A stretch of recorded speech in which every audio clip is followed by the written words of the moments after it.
سیلاب سے صرف پاکستانی پنجاب میں 24 لاکھ ایکڑ پر فصلیں تباہ ہوئیں۔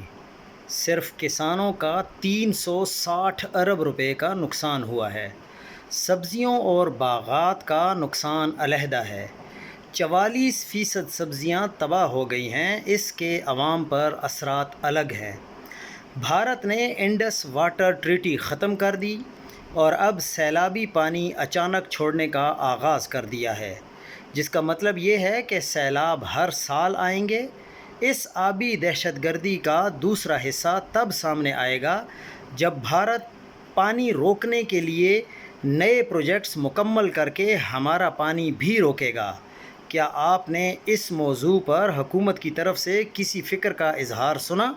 شاید ٹرمپ کے ابراہم معاہدے کی منظوری میں مصروف ہیں۔ اس سیلاب کے بعد 2 کروڑ لوگ مزید غربت کی لکیر سے نیچے جا سکتے ہیں اگر ہنگامی بنیادوں پر کسانوں کی مدد نہ کی گئی تو۔